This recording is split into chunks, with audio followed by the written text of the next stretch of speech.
Buenas tardes, muchachos. Vamos a dar unos minutitos porque apenas hay 8 conectados. Entonces vamos a dar unos minutitos para que se puedan conectar el resto de sus compañeros, ¿ok?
Buenas tardes, jóvenes.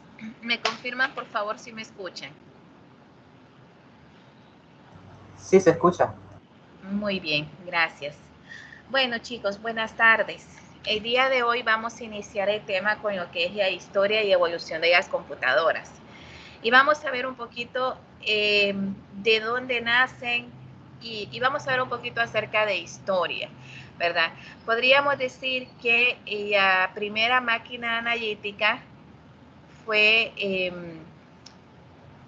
fue inventada en 1823. Esta máquina analítica lleva el nombre de Lady Lovelace, que es considerada como la madre de todas las computadoras. En este caso, la idea como tal fue concebida por Charles Babbage, que fue un profesor de matemáticas del siglo XIX de la Universidad de Cambridge. Algo muy importante con esta parte, muchachos, es que realmente quien hizo la parte física de esta máquina analítica, que obviamente en este momento pues no se conocía como una computadora, pues fue Charles, ¿verdad? Y quien la configuró, quien la programó para realizar cálculos matemáticos, porque su base como tal eran cálculos matemáticos, por eso fue, realmente ahí son sus inicios, ¿verdad?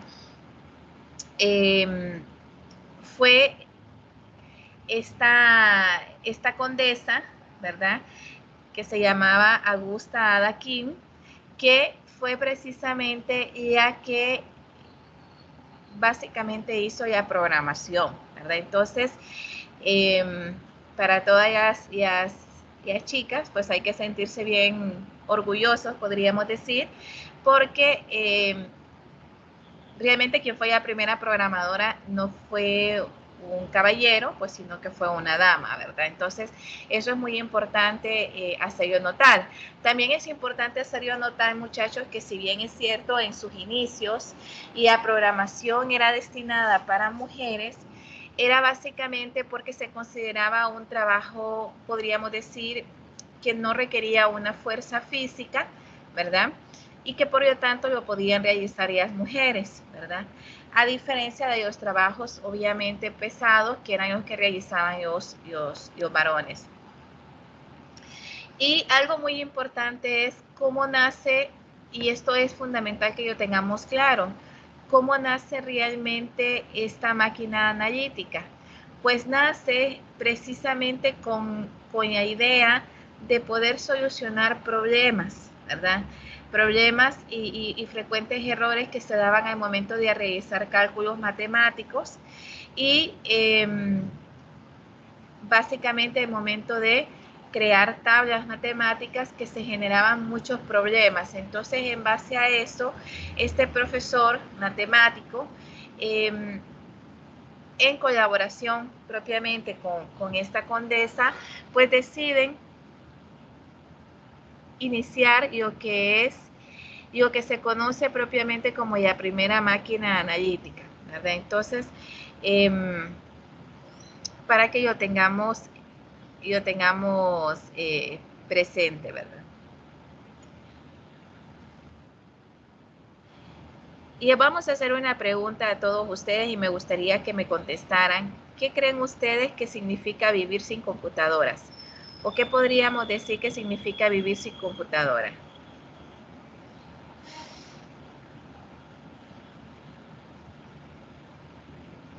¿Sería algo fácil? ¿Sería algo difícil? Para mí sí que sería difícil porque literalmente en todas partes se requiere tecnología. Yo me imagino los bancos haciendo cuentas en lápiz y papel. Muy bien. ¿Qué más? Hay una computadora en todos los campos de ingeniería, en todas partes, de hecho. Entonces es de una buena ayuda. Sin ello nos faltaría mucho. Muy bien. ¿Qué más? Se perdería demasiado tiempo, pues, digamos, para la obtención de datos se tendría que ir a buscar un enorme archivo, por así decirlo, para obtener información de alguien específico. digamos, en el Registro Nacional de las Personas, un gran archivo, como lo mencioné anteriormente, y para nada sería una buena experiencia para el usuario. Ok.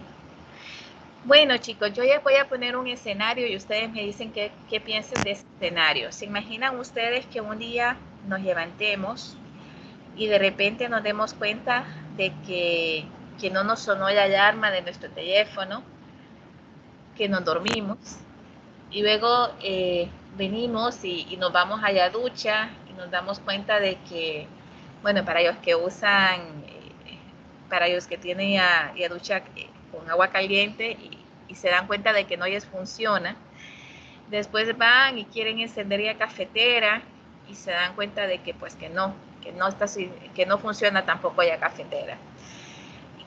Y como que para poner el pastelito y la cereza, podríamos decir, se suben a su carro y se dan cuenta que no les enciende. Entonces vienen y deciden tomar un autobús o tomar un taxi, y cuando van en el camino notan de que no están funcionando los semáforos. Llegan a su trabajo y quieren encender su computadora y no la pueden encender. Entonces, esto podríamos decir que si a esa persona que le sucedió todo eso durante ese día se le pregunta que qué tal tu día, pues definitivamente contestaría de que fue un día pésimo. Pero si nos detenemos un poco a pensar, realmente mucho, si no es que casi un 90% de nuestro día está de una u otra manera relacionado con lo que son las máquinas, con lo que son las computadoras. Ya nos vamos a dar cuenta que existen algunos dispositivos pues, que tienen propiamente las computadoras integradas o que tienen el chip integrado, y de igual manera pues ayudan propiamente a facilitarnos nuestro día a día. Entonces realmente, si nos tocara vivir sin computadora ahorita, en nuestra generación, en nuestra época, definitivamente sería un desastre. Si no, fíjense qué sucede cuando, por ejemplo, no tenemos energía y difícilmente podemos impartir las clases en estos momentos que estamos con clases virtuales. O imagínense ustedes si de repente les toca ir a, como ustedes decían, al Registro Nacional de las Personas y dicen no tenemos sistema y bueno, tenemos que hacer la búsqueda manual, como se hacía antes. Entonces, no solamente significa una pérdida de tiempo, y podríamos decir que hoy en nuestros días pues sería un retroceso significativo, ¿verdad? Sino irnos un poco más allá, ver la importancia de lo que es hoy en día vivir sin computadoras. Y podríamos decir en conclusión que sería un desastre, ¿verdad? Y solo partamos del hecho de que qué pasa cuando se nos arruinan nuestros teléfonos Android. ¿Qué pasa cuando se nos arruina nuestro teléfono iPhone, o cuando se nos arruina nuestra tablet, o cuando se nos arruina nuestra computadora? Para nosotros es un desastre total. Y obviamente eso hace de que la rutina que teníamos pues nos cambia, y adicionalmente pues con ello trae varias complicaciones. Pues es un pequeño detalle que qué pasa sin vivir sin computadoras, ¿verdad? Y es esa alusión también a lo que sucede con los ingenieros en sistema cuando ya estamos en las empresas. Muchas veces, y van a ver y se van a dar cuenta que muchas veces van a haber comentarios donde van a decir, bueno, este departamento no hace nada. Llegamos, están frente a una computadora, algunos están jugando, otros están escuchando música, otros están comiendo. Este departamento no hace nada. Pero ¿qué pasa cuando no hay sistema, cuando se arruina el sistema, cuando no tienen acceso los usuarios al sistema? Pues comienzan a llamar al departamento, se comienzan ellos mismos como usuarios a notar toda la importancia de tener su sistema en el momento, en línea, en el tiempo oportuno, ¿verdad? Porque de repente no pueden generar reportes, porque de repente no pueden guardar una factura, no pueden generar una factura, no pueden generar un cheque, no pueden ver un historial de pago. Entonces se vuelve un desastre total. Y eso es precisamente lo que viene a ser esta pregunta del día de hoy. ¿Qué es para nosotros vivir sin computadora? Por eso, muchachos, realmente si vemos un poco la historia, ya vimos que, bueno, que los primeros rastros, podríamos decir, evidencias de computadoras, aunque no son las computadoras que nosotros conocemos hoy en día, donde realmente se pueden realizar múltiples procesos de forma simultánea. En aquel momento, pues eran básicamente orientadas a operaciones matemáticas y no era que podían realizar múltiples procesos de forma simultánea, ¿verdad? Era un proceso a la vez. Por eso es que estos equipos, ya vamos a ver, eran equipos grandes, abarcaban muchos de ellos todo lo que era una habitación. Sin embargo, aunque solo hacían una función a la vez, obviamente eran más rápidos y se hacían los procesos más rápidos que si fuera un ser humano. Entonces, ¿qué era antes de la computadora? Podríamos decir, y yo creo que si les pregunto a cada uno de ustedes, ¿qué creen ustedes que era antes de la computadora? Pues muchos me podrían decir, bueno, ingeniera, tal vez estábamos en ese momento en edad de piedra y pues como que no se usaba mucho o no se necesitaba mucho. Otros me podrían decir, no, de repente todo era más tranquilo, sí tardaban más las operaciones, pero hasta cierto punto pues había un poquito más, como más tiempo de espera, de tolerancia. Pues antes de las computadoras, muchachos, tenemos lo que es el ábaco. Y todos nosotros, sin excepción, hemos utilizado el ábaco, ¿verdad? ¿Qué es el ábaco? Pues es una herramienta para contar y calcular usado por los babilonios, los chinos y otras culturas hace miles de años. El sistema numérico indo-arábigo son ejemplos de métodos de cálculos antiguos que han afectado de forma significativa a la raza humana. Imaginémonos nosotros hoy en día cómo sería intentar llevar cualquier negocio sin un sistema numérico que permita sumar, restar de forma sencilla. Incluso, muchachos, hasta en los negocios familiares, muchos me podrían decir, no, ingeniera, mi familia pues tiene un negocio familiar, es un supermercadito, o es una pulpería, pues no necesitamos un sistema de información.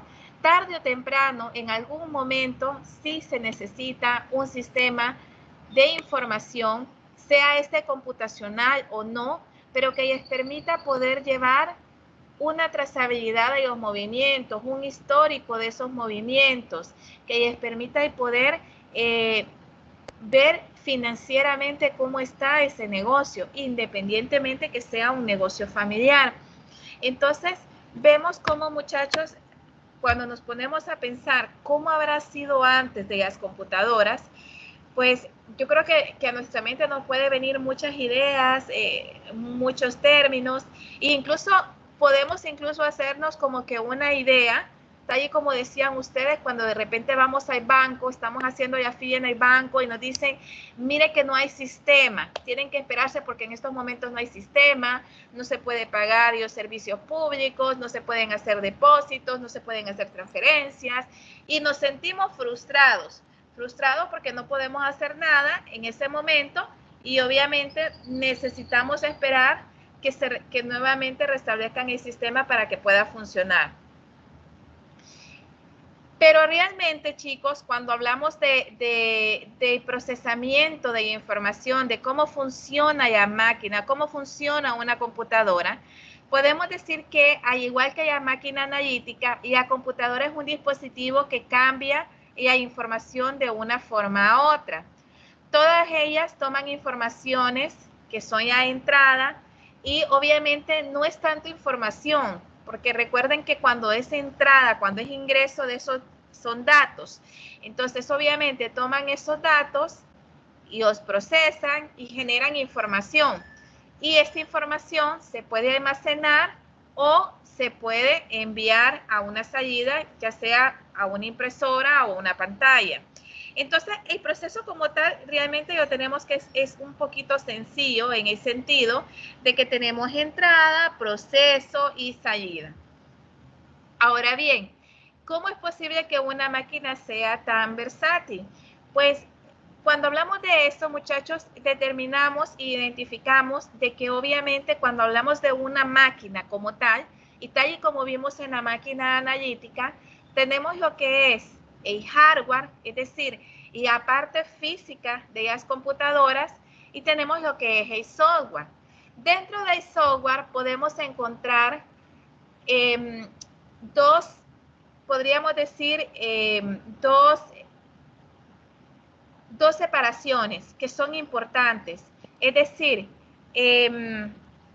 tenemos lo que es el software, que son los sistemas operativos, y tenemos lo que son los sistemas de aplicaciones. Dentro de los sistemas operativos, pues tenemos los sistemas que nosotros conocemos, que son los sistemas de Windows, Windows Vista, Windows XP, que ya no existen, y Windows Vista, Windows 10, y así todas las versiones de sistemas operativos de Windows que tengamos. Tenemos también para los servidores Windows Server y todas las versiones.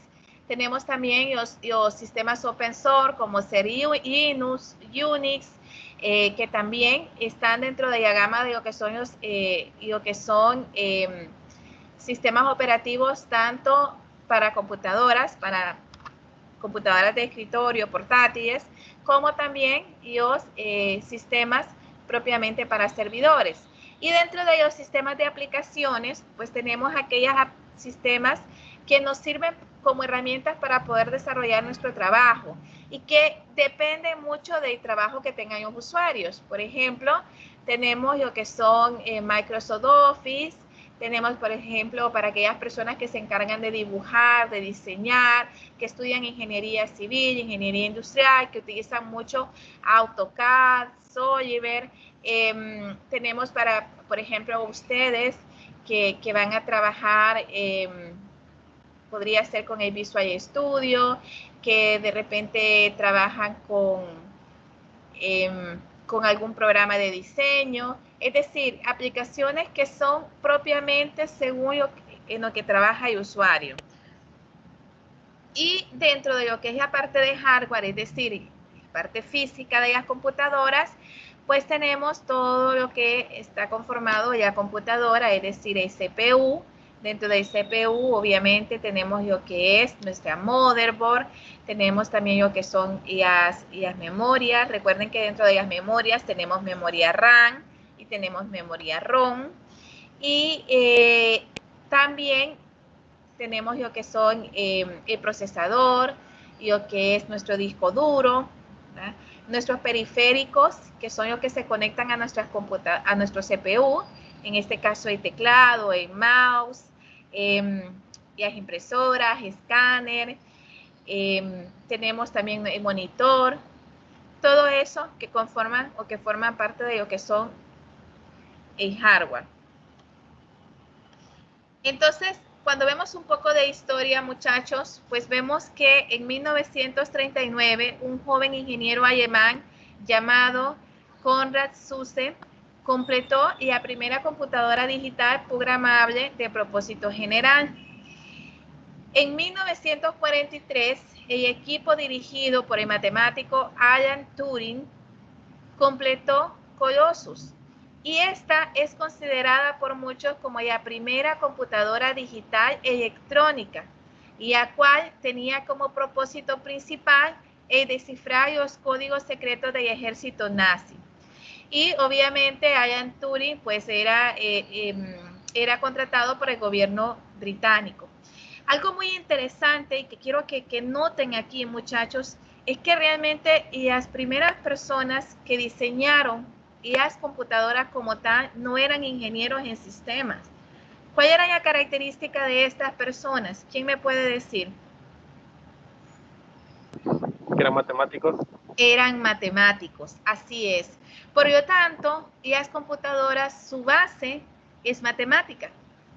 Así de simple y de sencillo. Por eso cuando muchos me dicen, ingeniera, fíjese que no me va muy bien en las matemáticas, ¿será que voy a ser un mal ingeniero? Pues bueno, ¿qué les podemos decir ahí, muchachos?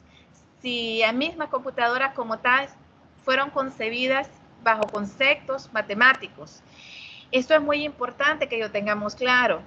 Por eso, si en algún momento ustedes tienen un profesor de programación que les pongan a resolver ejercicios de trigonometría,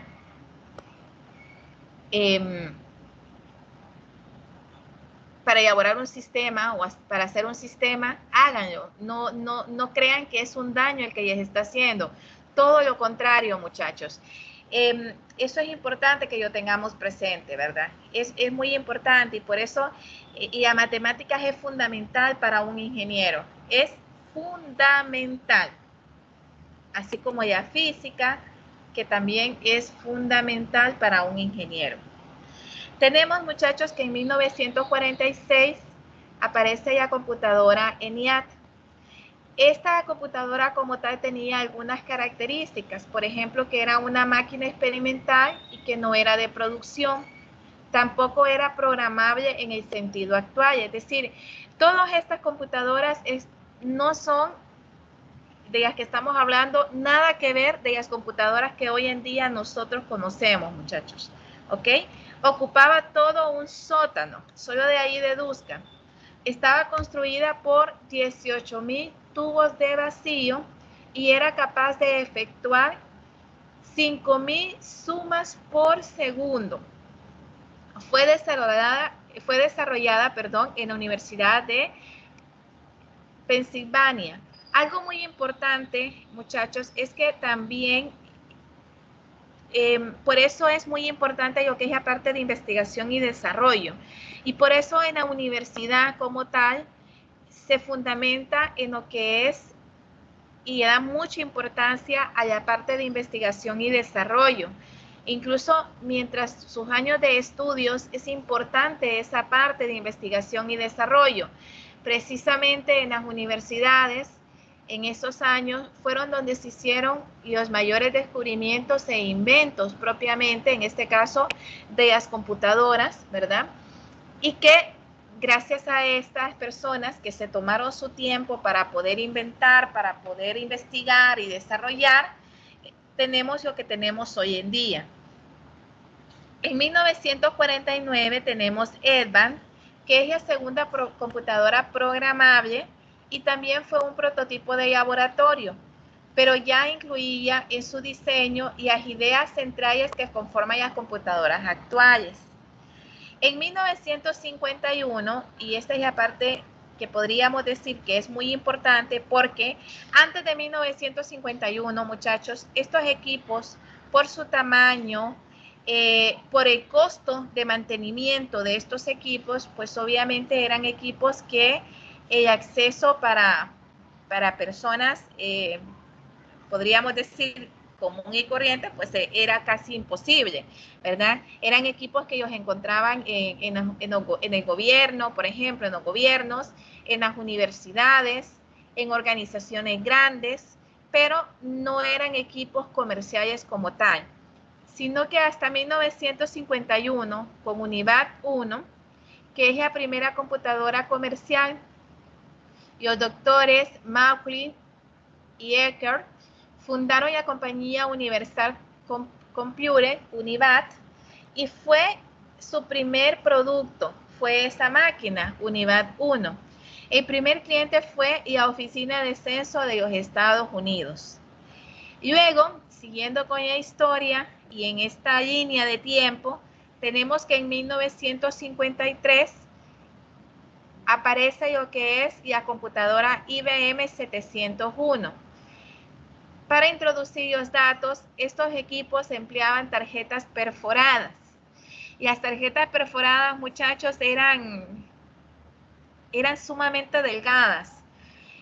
Y estas tarjetas perforadas que habían sido inventadas en los años de la Revolución Industrial, es decir, a finales propiamente del siglo XVIII, en 1890, fueron las que se utilizaron en 1953. Básicamente, muchachos, podríamos decir que fue ¿cuánto tiempo después? Entre 1953 y 1890, ¿cuánto tiempo pasó? Mejor dicho, entre 1890 y 1953. Un siglo, ¿cierto? Sí, un siglo. Tenemos entonces que la IBM 701 fue la primera de una larga serie de computadoras de esta compañía que luego se convirtieron en la número 1 por su volumen de ventas. Durante mucho tiempo, muchachos, la IBM encabezó lo que fueron las listas propiamente de equipos de marcas más vendidas a nivel mundial. Y lamentablemente, pues es una compañía que poco a poco ha ido desapareciendo, no en su totalidad, porque aún, por ejemplo, los bancos, empresas grandes, pues aún todavía tienen workstation, ¿verdad? Que son ya computadoras que son de una gama alta, ¿verdad? Y que prácticamente pues son equipos que ellos distribuía propiamente IBM. Sin embargo, poco a poco fue desplazada por computadoras por empresas como Apple, como Dell, como HP. Compaq en su momento, pues también fue una competencia fuerte de IBM, sin embargo, fue también una empresa que poco a poco desapareció y después fue absorbida por Dell. Por eso es que hay algunas computadoras que todavía salen con marca Compaq, ¿verdad? Pero realmente, y empresa como tal, pues desapareció y ahora quien las distribuye, pues es la empresa Dell. En 1954, muchachos, IBM continúa con otros modelos que incorporaban un mecanismo de almacenamiento masivo llamado tambor magnético. En este caso, que con los años evolucionó y se convirtió en un disco magnético. ¿Qué tipo de discos usamos hoy en día en nuestros equipos, muchachos? ¿Quién me puede decir? Mecánicos y estado sólido. Y de estado sólido. Excelente, muy bien. Tenemos también que en 1955 SUSE Z22 fue la primera computadora de Konrad Zuse, aprovechando los tubos de vacío. Y bueno, siempre con la historia, muchachos, tenemos que las primeras computadoras, una de las características eran que eran grandes, caras y muy complicadas. El transistor, que fue inventado en 1948, podía realizar la misma tarea que las válvulas de vacío, que se empleaban en las primeras computadoras, transfiriendo electricidad a través de finas resistencias. Los transistores fueron usados por primera vez en las computadoras en 1956, que es precisamente ya en los años en los que ya estaban sacando equipos más comerciales. Recuerden que al utilizar lo que son pues tubos hay vacíos, el calor que generaba era bastante.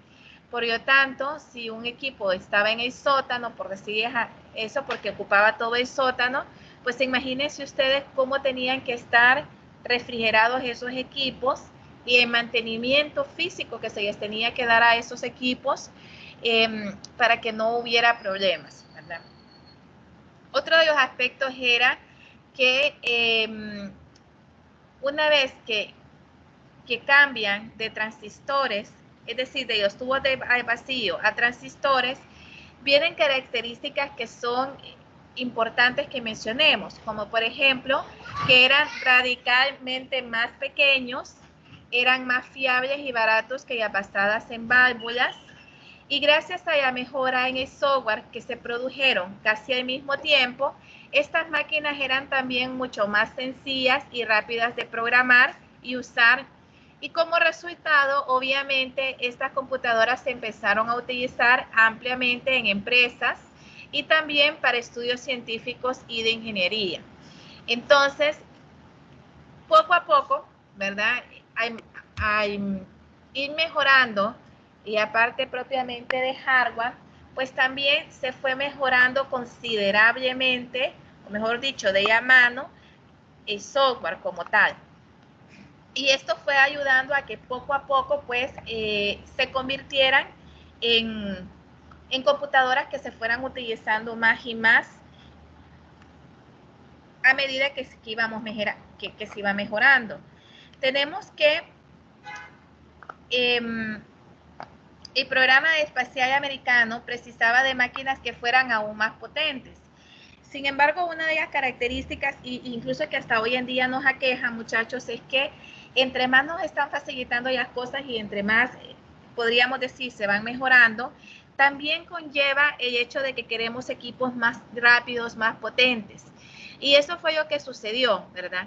Que se querían equipos que fueran más potentes y más pequeños, que ya basadas en transistores como tal. Y es ahí donde se desarrolla la tecnología que les permite empaquetar cientos de transistores y en un solo circuito integrado dentro de delgados chips de silicios. Este avance como tal podemos verlo a partir de los años 60.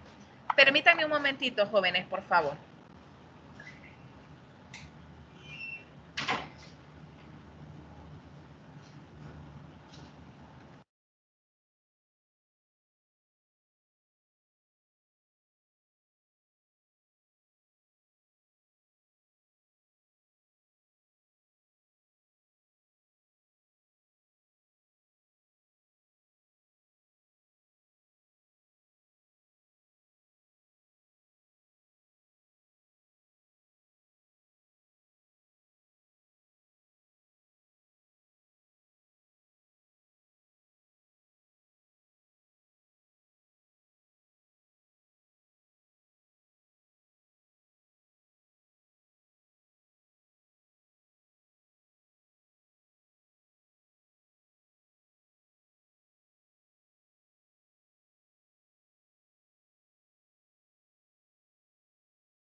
Muy bien, chicos, sigamos. Entonces, y los chips de silicio vienen y aparecen a partir de los años 60. ¿Qué traían estas computadoras que obviamente tenían lo que eran los chips de silicio? Pues eran fiables en el sentido de que obviamente había más estabilidad en los equipos, ¿verdad? Aparte de eso, eran más veloces, muchísimo más veloces. Estábamos hablando de que cientos de transistores pues estaban integrados en un solo circuito.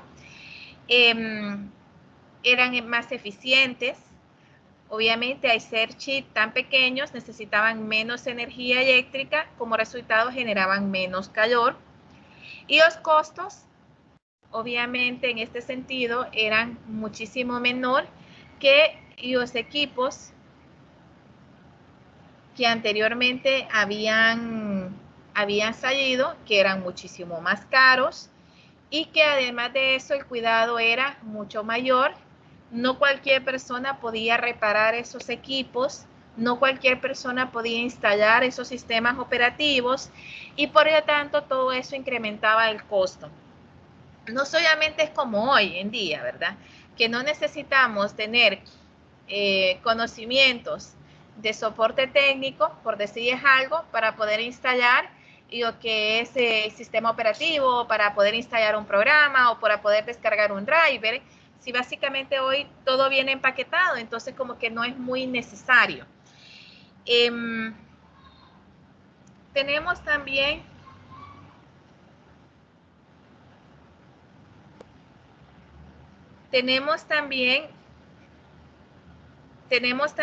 y aparte propiamente de y invención de los microprocesadores, es decir, y a invención propiamente de lo que fueron las válvulas de vacío, luego los transistores y luego los chips de silicio, pues sí tuvieron un tremendo impacto propiamente en lo que fue la sociedad.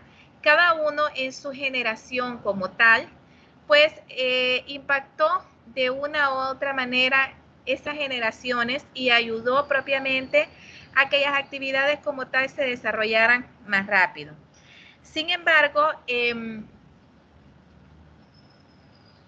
ninguna de esos cambios que hubieron pueden compararse propiamente con el impacto que hubo al momento de invención propiamente de lo que fue el microprocesador, que fue en 1971.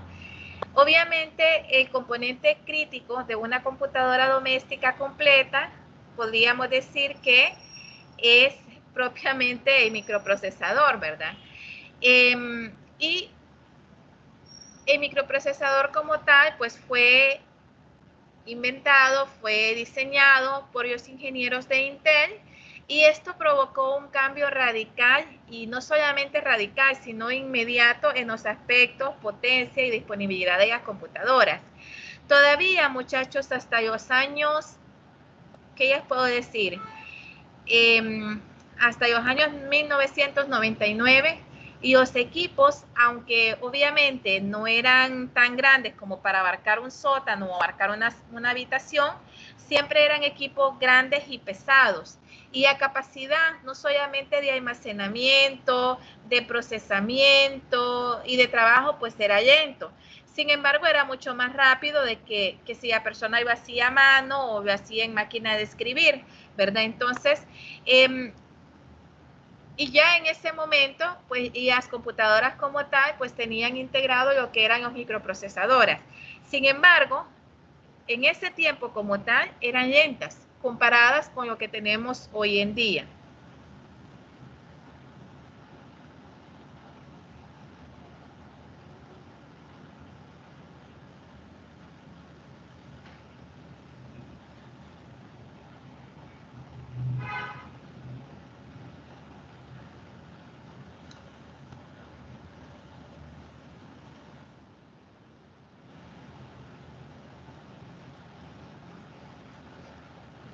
Ok, ya vimos un poco acerca de la historia. Y yo ya voy a decir algo, muchachos. No es lo mismo que yo se las cuente a vivir esta parte. Yo no viví, pues, ¿qué ya puedo decir? No viví cómo les tocaba trabajar en la década de los 70 o en la década de los 80, pero sí les puedo confirmar cómo era siendo estudiante en la década de los 90, cómo eran las computadoras en ese momento e incluso en los trabajos. Y como ya les digo, muchachos, definitivamente si comparamos el antes y el después en esta línea de tiempo, pues hemos avanzado significativamente. A partir de esos avances propiamente de estas generaciones, podemos decir que hoy en día, en la actualidad, no es que hemos hecho cambios radicales, así como se hicieron propiamente con la parte de los microprocesadores como tal. Sí hemos mejorado significativamente, ya vamos a ver y ustedes ya van a ver más adelante cómo tanto en la parte de almacenamiento, de procesamiento, de memoria, pues hemos avanzado significativamente y hemos seguido mejorando con eso. Hemos hecho computadoras o se han desarrollado computadoras que cada vez son más pequeñas, más portátiles, más rápidas, más eficientes y más baratas, en primer lugar, comparado con esas décadas donde obviamente era un boom, era nueva tecnología, pero eran muchísimo más caras. ¿Qué sucede con las computadoras en la actualidad?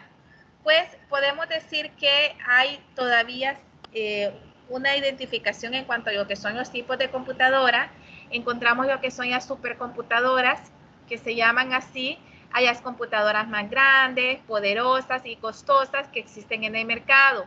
Son utilizadas indistintamente por centros de investigación, universidades y grandes corporaciones. Entre sus usos se encuentran, por ejemplo, los pronósticos de clima, los cálculos de órbitas satelitales, etcétera. Es decir que, por ejemplo, la NASA o el Pentágono, por decirles algo, son empresas o son organizaciones potencialmente, podríamos decir, idóneas para utilizar lo que son las supercomputadoras como tal. Tenemos también las computadoras mainframe, que este tipo de computadoras usualmente instaladas en bancos, compañías de seguro, universidades, ya que son ideales cuando se requieren almacenar y procesar grandes volúmenes de datos y poder compartirlos con y ayuda del sistema operativo multiusuarios, por supuesto. Además, son menos costosas que las supercomputadoras. Y en el caso de los servidores, podemos decir que son las que generalmente utilizan la mayoría de las empresas. Con el avance de la tecnología, en la actualidad existe una gran variedad de equipos de muy diversas capacidades, fabricados para empresas pequeñas, medianas y grandes, ¿verdad? Obviamente, y los servidores como tal, muchachos, pues básicamente, dependiendo de la empresa, dependiendo qué tan grande sea la empresa, dependiendo para qué va a estar, para qué van a configurar ese servidor, si va a ser un servidor de datos, si va a ser un servidor de dominios, si va a ser un servidor de correos. Entonces, dependiendo de eso, pues también es que depende de la capacidad con que nosotros vamos a adquirir esos equipos. Incluso hay personas, hay empresas que tienen una computadora con una capacidad y aumenta la capacidad tanto de disco duro, de memoria, de procesamiento, y lo tienen como servidor, ¿verdad? Sin embargo, ya vamos a ver que hoy en día, cada día, conforme vamos avanzando, y los servidores poco a poco también van desapareciendo, en el sentido de que estamos hablando más de la virtualización, de las computadoras, de la computación de las cosas. Estamos hablando más de la parte de almacenamiento de información en la nube. Entonces, poco a poco, el tener servidores físicamente en cada una de las organizaciones, poco a poco va a ir desapareciendo. Y esa es la tendencia como tal. Tenemos las computadoras, como las microcomputadoras, que dentro de esta clasificación obviamente se encuentra lo que son las estaciones de trabajo y las computadoras personales.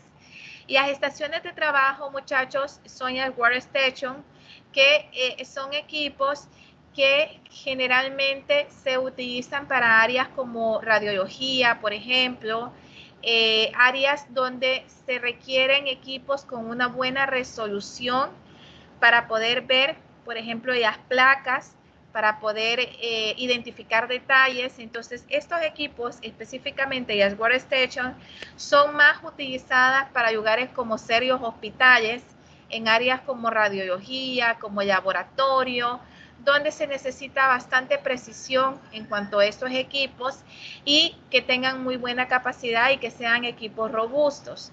A diferencia de las computadoras personales, que son las computadoras de escritorio, que en esto también tenemos categorías como computadoras tontas, ¿verdad? Que son aquellos equipos donde básicamente solo está el case de equipo, solo la fuente para conectar ya, y el punto de red para conectarlo con el servidor, y se trabaja mucho con lo que es la parte de virtualización en esa parte, porque básicamente se virtualizan lo que son las diferentes estaciones de trabajo, y por eso es que se conocen como equipos tontos, porque no se almacena dentro de lo que son los mismos equipos como tal. Tenemos las computadoras portátiles, que son máquinas livianas que no están fijadas en el escritorio, pues ya conocemos todo lo que son las portátiles. Cada día más, pues vamos avanzando también en este tema de las portátiles como tal, y bueno, ahí ya también tenemos bastante avance.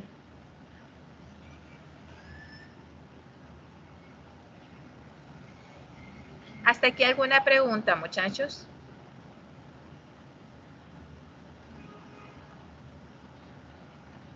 No, todo bien. No, Muy bien. De mi parte no. Todo claro.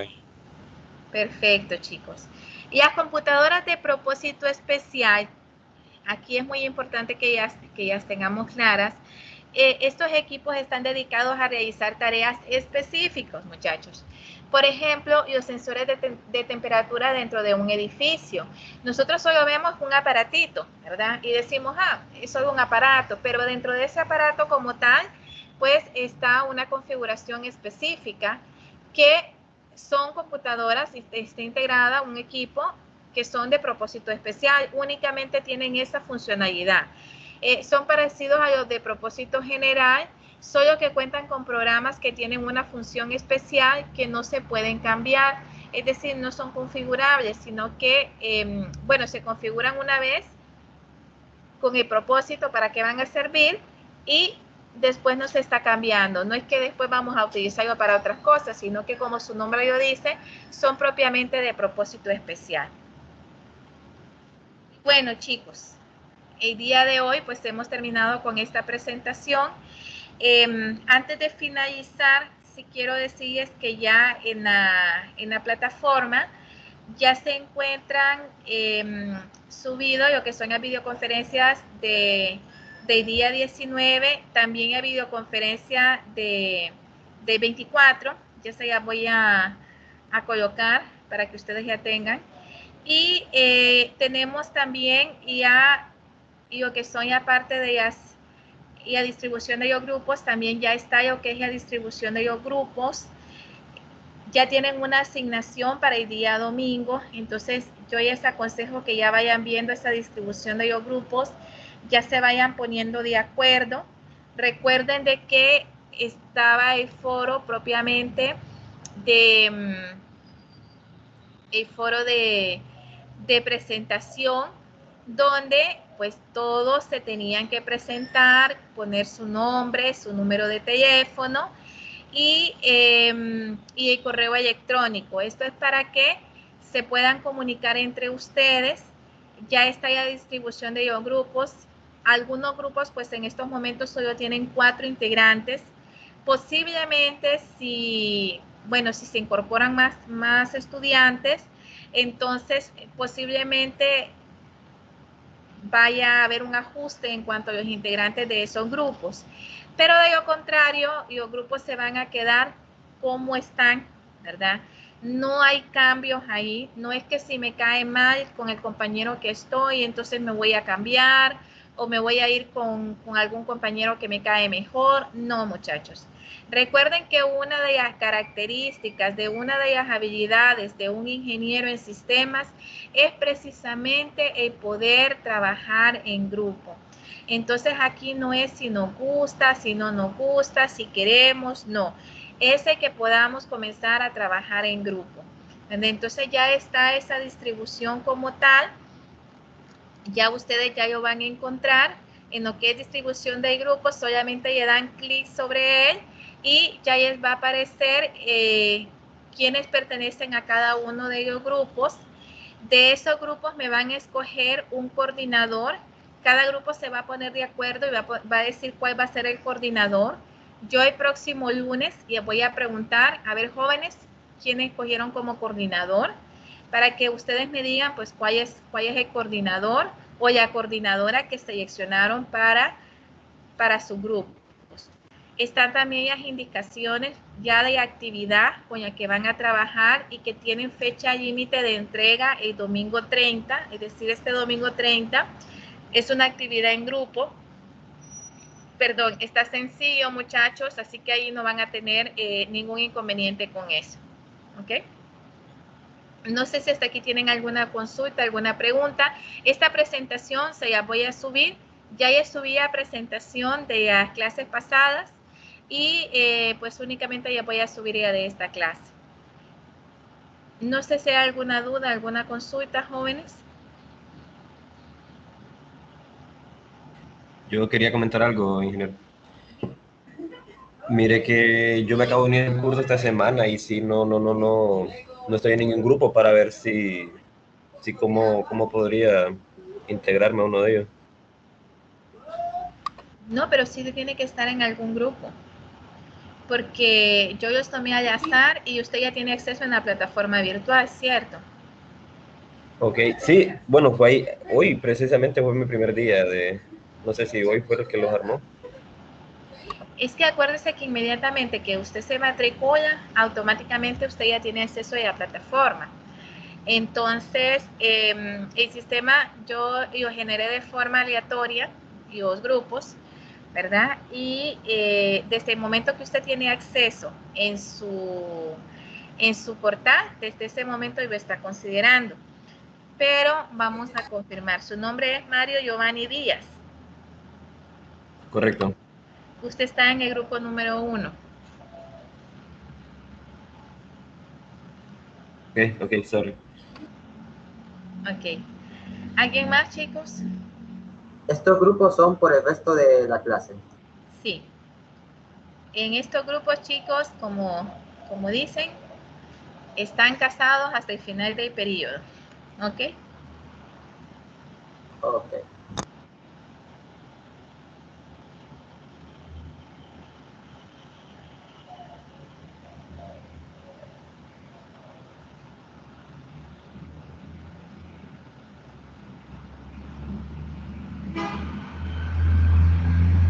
¿Alguna otra duda, chicos?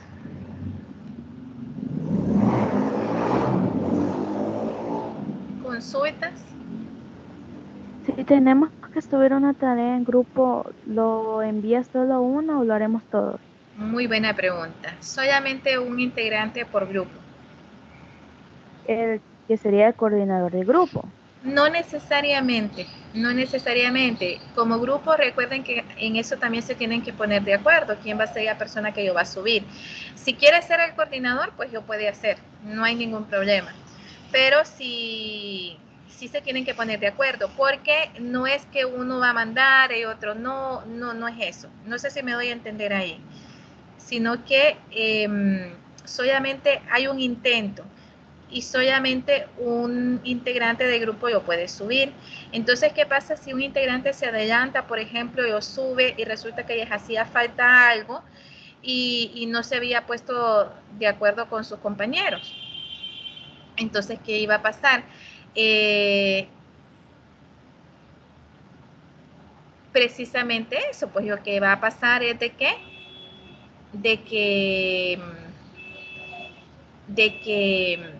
después no lo van a poder corregir, pues ese es el detalle.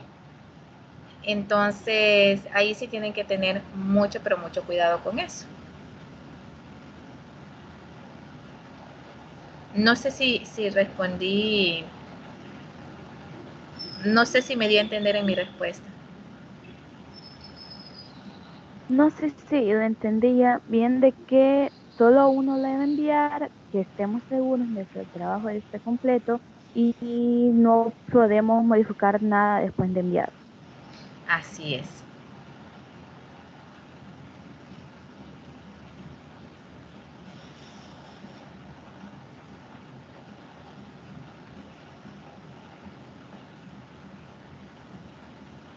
¿Alguna otra consulta?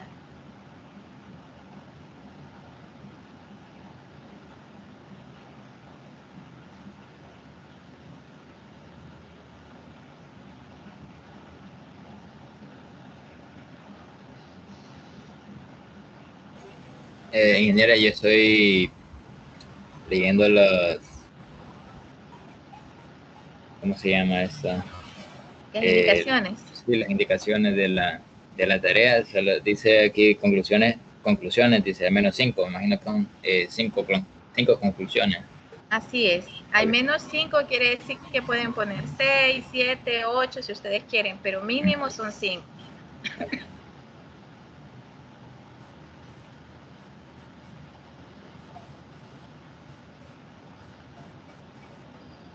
¿Alguna otra consulta, chicos? No creo que pase, pero si alguno del grupo no llegara a querer hacer su parte, se lo mencionamos a usted con prueba o cómo sería. Ok, muy buena pregunta, excelente. Si alguien no quiere hacer su parte, por eso, muchachos, en las indicaciones está esta parte que es importante que todos lo vean. No es que si quiero o no quiero trabajar. Si yo no trabajo, sencillamente el grupo me va a calificar con 0. Cuando ustedes me envíen en la portada, ustedes me tienen que poner el nombre, el número de cuenta de cada uno de los integrantes. Y a la par, ustedes me tienen que poner la calificación que como grupo están dando. Es decir, 100% si la persona se esforzó satisfactoriamente, un 75% si la persona se esforzó regularmente, 50% si la persona se esforzó a medias, 25% si no se esforzó y 0% si definitivamente no quiso trabajar. No es que ustedes van a andar chineando a los miembros de su grupo. No, no es así, jóvenes. Simple y sencillamente, si la persona no quiere trabajar, pues no se pone de que se esforzó en un 0%. Y eso a mí me indica que esa persona va a tener 0 de calificación.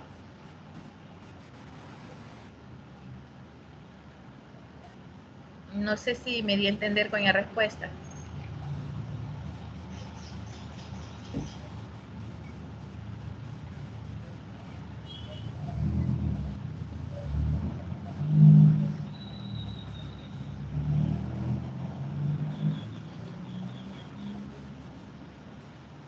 Ingeniero, se ve una cosa más. Aquí dice que... Un momento, espere ok. La bibliografía dice... entonces la tarea se va a hacer en base a lo que aparece en la bibliografía aquí en las indicaciones, que sería el libro que tenemos de George Bickman, y luego sigue de Norton, de Rob Buendía, y bueno, los que aparecen aquí. Permítanme un segundito, chicos, por favor. Okay.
Hola, jóvenes, perdón.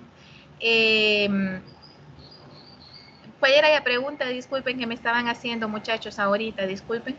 Sí, no, simplemente que si bueno, la tarea sería a partir del texto que nos pone abajo, de la Ok, de la bibliografía. bibliografía. No, no necesariamente. Si ustedes quieren, pueden utilizar otro texto. Y es más, es lo idóneo. Si ustedes quieren utilizar otro texto, lo pueden hacer. Acuérdense que un ingeniero, aparte de eso, también tiene que ser autodidacta. Entonces, si ustedes quieren utilizar otro texto, siempre y cuando tengan que estar bien referenciado. Eso sí, ¿sí? Tiene que estar bien referenciado. Es decir, que ustedes van a mandarlo y tienen que ir bien referenciado. No es que voy a tomar una información de un sitio y no voy a poner de dónde yo estoy tomando. Ok, entiendo, gracias. Pero si ustedes lo quieren tomar únicamente del texto que ya di, no hay ningún problema.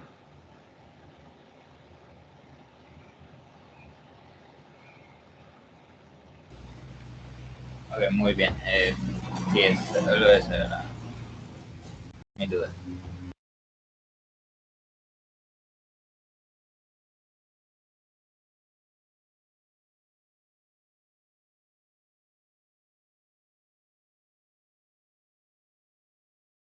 ¿Alguna otra pregunta, chicos? ¿Alguna otra pregunta?